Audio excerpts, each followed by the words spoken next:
Hey, what's up guys, Ryan here, back for another video. As promised in my recent Ninjago City review, this is my comparison between the Ninjago City Docks and the Ninjago City sets. Obviously they're two massive Ninjago sets and quite iconic, and of course they connect together as well, but they're both pretty expensive. So it's feasible that you might have to choose between getting one or getting the other. And maybe this video can help you make up your mind. Anyway, let's compare. So I'm going to compare the two sets on 5 different categories. For the first 3 categories, we're going to use the 3 categories that they use on the LEGO shop website for the customer review section of every set. These 3 areas are play experience, level of difficulty, and value for money. But I didn't think that was enough, so I added 2 more categories. I added minifigure quality and appearance, because I believe those are 2 very important aspects for a set. So let's compare them. First of all, play experience. I took this to mean how enjoyable the set is to play with, get your hands in there and access everywhere. How easy and how fun is it to play with. For this category, I had to give it to the Ninjago City Docks. Both of the sets have great play features and loads of detailed rooms, but I feel like all the rooms in the City Docks are so easy to access, but I find that for the Ninjago City set, it's so big that accessing the rooms on the bottom is really difficult, and you have to lift so much Lego off the top of the set to actually get into those rooms. Having said that though, the Ninjago City set has some great play features, such as the ATM, the crab cooker, and the sushi bar. So this was pretty close, but I had to give it to the Docks. The second category is level of difficulty. Now it's difficult for me to judge this because I'm in my 20s and I've been building Lego sets for about 15 years.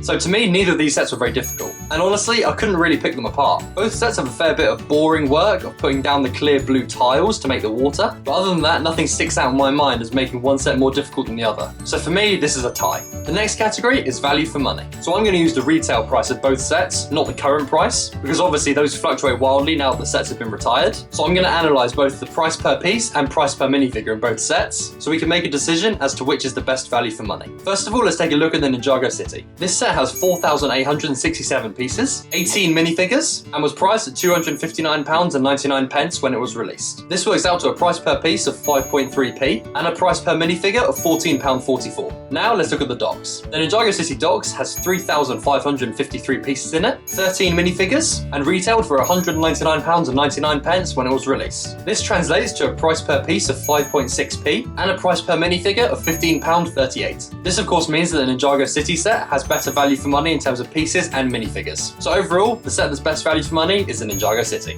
Next up, we've got minifigure quality. So this was a really tough category. There are serious arguments for both sets. The 2 huge points for me were that the City Docks included Garmadon and Private Puffer, 2 absolutely awesome figures, and that the Ninjago City set had the 2 outfits within the clothes shop that just looked awesome, as well as Severin Black, which I thought was an awesome figure as well. I think you could definitely make argument for either side here, but I couldn't make enough of a distinction between them to call it either way. So for me, this category is a tie as well. And the final category is appearance. For me, this one is a no-brainer. The Ninjago City set wins this hands down. When you see either of these sets being displayed, it's obvious which one looks way more impressive. Not to say that the City Docks looks bad at all, it still looks really cool, but the Ninjago City set just looks stunning. So this category has to go for Ninjago City. So that means after 5 categories, the Ninjago City set has won 2, the Ninjago City Docks has won 1, and they tied on 2. So obviously overall, the winner is the Ninjago City. However, I would point one thing out. If you're choosing between these sets based purely on playability, in that you love to get your hands in all the rooms, play with minifigures, have little battles throughout the set, then I would recommend you go for the Ninjago City Docks. Because whilst the Ninjago City set looks amazing, it's very difficult to access a lot of the rooms in it. And especially if you're younger, accessing the lower levels of the Ninjago City could result in a bit of a disaster and breaking some parts of the top. So that's definitely one thing to consider. Which of these 2 amazing sets do you guys think is the best? Let me know in the comments down below.